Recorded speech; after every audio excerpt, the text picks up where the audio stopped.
নাস্তিকতা মুক্ত চিন্তা। যারা নাস্তিক বা যারা অবিশ্বাসী, তারা ধর্মকে এখন বিশ্বাস করে না বা ধর্ম থেকে দূরে সরে যেতেছে, তাদের আসলে মূল কারণটা কি? এর আসলে গোড়া কোন জায়গায়? কেন এখনকার যুবকরা ধর্ম থেকে দূরে সরে যেতেছে, ধর্ম ত্যাগ করার মতো সিদ্ধান্ত নিতেছে? যখন গুহাভিত্তিক জীবন ব্যবস্থা ছিল মানুষের, বিভিন্ন গুহায় বাস করতো মানুষরা, তখন যে প্রাকৃতিক বিপদগুলো আইতো, যে ঘূর্ণিঝড় আইতো, জ্বর আইতো, তুফান আইতো বা আগ্নেয়গিরি, এইসব প্রাকৃতিক বিপর্যয়ের কারণে মানুষের ধর্মের প্রতি একটু বেশি আকাঙ্ক্ষিত বা ধর্মের প্রতি একটু বেশি ঝুঁকে পড়ে। মনে করে যে খোদার আযাব হিসাবে ধরে নিত, মনে করতো যে আল্লাহ হয়তো আমাদের প্রতি অসন্তুষ্টি, ঈশ্বরের ক্রোধের বহিঃপ্রকাশ এগুলা। এই জন্য তারা বিভিন্ন মানুষ কুরবানি দিত বা মানুষ বলি দিত, গরু বলি দিত, ছাগল বলি দিত। বিভিন্ন রীতি রিয়াজ বা ধর্মের প্রতি এক বিশেষ টান মানুষের ওই সময় থেকে তৈরি হয়েছে। কিন্তু যখন ধীরে ধীরে মানুষ আধুনিক হওয়া শুরু করলো, বিজ্ঞান যখন অনেক কিছুর ব্যাখ্যা দেওয়া শুরু করলো, কীভাবে বজ্রপাত হয়, কীভাবে ঘূর্ণিঝড় আসে, কীভাবে ভূমিকম্প আসে, এগুলোর জন্য প্রপার ব্যাখ্যা যেটা শুরু করলো, আর বিভিন্ন ফিলোসফার বা বিভিন্ন যে বিজ্ঞানীর যে আবির্ভাব ঘটে, তখন থেকে মানুষ আসলে যুব সমাজ আসলে ধর্মের ধর্মের যে বিষয়গুলা বা যে দোহাই দিয়ে আসলে ধর্ম টিকা ছিল, সেই বিষয়গুলো আসলে যুব সমাজের কাছে অযৌক্তিক বা হাস্যকর মনে হয়েছে। এই কারণে বেশিরভাগ যুব সমাজ আসলে ধর্ম থেকে দূরে সরে গেছে। আরেকটা বড় সমস্যা হচ্ছে যে আমাদের ধর্মীয় গুরুগুলা, সেই ধর্মীয় গুরুগুলা যে ধর্মের যে প্রপার ব্যাখ্যা বিভিন্ন আয়াতের বলেন, বিভিন্ন সিরাত বলেন, হাদিসের বলেন বা বিভিন্ন প্রশ্নের যে একটা স্যাটিসফাইড যোগ্য, যে সন্তোষযোগ্য যে ব্যাখ্যা, এটা আসলে দিতে অক্ষম। বেশি আমাদের যে বর্তমান বাংলাদেশের এমন একটা হুজুরও দেখি না যে আসলে স্যাটিসফাইড যোগ্য বা যে প্রশ্ন করছে সে আসলে স্যাটিসফাই হয়েছে কিনা, ওই ধরনের উত্তর দেওয়ার মতো বক্তা আমি বাংলাদেশে একটাও দেখি না।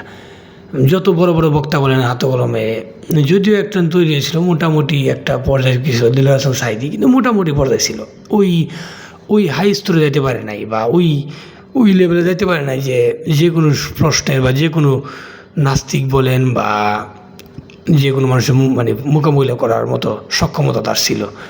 যে কোনো আধুনিক বিজ্ঞান বলেন, আধুনিক ফিলোসফি বলেন, সব কিছুর মুখোমুখি তার ইসলাম ধরে রাখার মতো প্রজ্ঞা বাংলাদেশে একজন মুসলিমের একটা হুজুরেরও নাই। এই কারণে আসলে আরও ধর্ম থেকে বাংলাদেশের যে যুব সমাজ দূরে সরে যেতেছে। আরও যে হুজুরের যে একটা প্রশ্ন করলে যেভাবে দমন পীড়ন করে, যে এটাগুলো করা যাবে না, এগুলো বলা যাবে না, এ করলে গুণ হইব, এটা করলে গুণ হইব, এইভাবে যে প্রশ্নগুলো ধামাচাপা দেওয়া হয়, এই ধামাচাপা দেওয়ার কারণে আরও এই যুব সমাজ বা তারা ধর্ম থেকে আসলে দূরে সরে যাচ্ছে। আর আধুনিক যে শিক্ষা ব্যবস্থাগুলো, এগুলো আসলে যে ওয়েস্টার্ন বা বিশ্ববিদ্যালয়ের যে শিক্ষা ব্যবস্থাগুলো, যায় বিশ্ববিদ্যালয়ের টিচারগুলো, এগুলো আসলে ধর্ম থেকে কীভাবে একটা যুবককে দূরে সরে নেওয়া যায়, তাদের একটা এজেন্ডা কাজ করে বা তাদের মানসিকতা কাজ করে, যে কীভাবে দেখেন এই মুসলিম একটা বিষয়ও একটু ঠিক মতো দাঁড়িয়ে রাখা যায় না, টুপি রাখা যায় না, কীভাবে যে বিশ্ববিদ্যালয়ের শিক্ষকগুলো বলেন বা বিশ্ববিদ্যালয়ের অনেক ছাত্র আছে, এগুলা যেমন আমরা ধর্ম ইসলামে আনার জন্য অনেক গোষ্ঠী কাজ করে, তারা ধর্ম থেকে দূরে সরে নেওয়ার জন্য অনেক গোষ্ঠী কাজ করে। কিন্তু মূল বিষয়টা হচ্ছে ওইটা বড় বিষয় না। মূল বিষয় হচ্ছে যে তার যারা নাস্তিক হইতেছে বা যারা ধর্ম থেকে দূরে সরে যেতেছে, তাদের প্রশ্নের উত্তর না দেওয়ার কারণে, যা সন্তোষজনক উত্তর না পাওয়ার কারণে আসলে তারা নাস্তিকতার দিকে ঝুঁকে যাচ্ছে। স্বাভাবিকভাবে যারা যখন নাস্তিক হয়ে যায়, তারা ধর্মের বিতৃষ্ণা হয়ে যায় বা ধর্মের প্রতি উগ্রতা বা উগ্র মনোভাব তৈরি হয়। এই জন্য তারা কট্টর নাস্তিক হিসাবে আবির্ভূত হইতেছে। জানি না আপনারা বুঝাতে পারছি কিনা যে ধর্ম থেকে আসলে দূরে সরে যাওয়ার মূল কারণগুলা। এর সমাধান কি? এর সমাধান হচ্ছে একজন মানে প্রজ্ঞা লাগবো, বোধ ক্ষমতা লাগবো, মানে জ্ঞান লাগবো। এটা ছাড়া কোনো বিকল্প নাই। একজন হুজুরের বলেন, একজন ধর্মীয় গুরুর বলেন, তার চতুর্মুখী জ্ঞান লাগবে, চতুর্মুখী ফিলোসফি, জ্ঞান, বিজ্ঞান, ওয়েস্টার্ন, এই মানে কিন্তু আপনারা হয়তো বলতে পারেন যে এখনকার তো সবারই আছে, মানে সবাই কিন্তু ওইরকম না। মানে মানে জ্ঞানের একটা মানে একটা আছে যে তার চোখ মুখ দিয়ে আসলে বোঝাই যায়, যার চোখ মুখ দেখলে মানুষ মানে যাতে স্তব্ধ হইতে বাধ্য হয় জায়গায়, তার মুখ ওই যে বলে না, চোখ মুখ দেখলে যাতে একজন নাস্তিক, যত বড় নাস্তিক মানে তার জ্ঞানের প্রভাব যে এত তীব্র, তার চোখ মুখ দিলে সে মুখ বন্ধ করতে বাধ্য হয়ে যায়। সামান্য একটা ছোট্ট একটা উদাহরণ দিই। রাসূল যখন ইসলাম প্রচার করতে শুরু করছিল, তখন মক্কার যে বিভিন্ন গোষ্ঠীগুলো আছে বা বিভিন্ন যে তারা মানে মারা আছে, তারা তাদের সন্তানদের রাসূলের কাছে যেতে দিত না।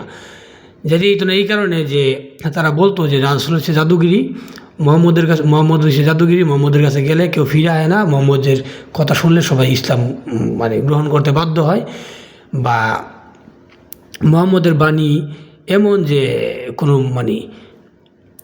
কোনো যুবকই আসলে মোহাম্মদের বাণী থেকে মুখ ফিরে রাখতে পারে না, বা তারা আসলে একবার মোহাম্মদের দ্বারে গেলে তাদের মোহাম্মদের ইসলাম সেরা গ্রহণ করে নিতে বাধ্য হয়। এই মানে এর মূল কারণ হচ্ছে যে রাসূলের যে মেধার যে তীব্রতা, জ্ঞানের যে তীব্রতা, সেই তীব্রতার কারণে মনে করেন যে তাদের যত মানে কুচিন্তা আছে বা কুবুদ্ধি আছে, শয়তানি আছে, সব আপনি দূর হয়ে যায়। ওই লেভেলের প্রজ্ঞাবান স্কলার লাগবে, ওই লেভেলের প্রজ্ঞাবান ধর্মীয় গুরু লাগবো। জানি না কিছুটা মানে বুঝাইতে পারছে কিনা। ধন্যবাদ।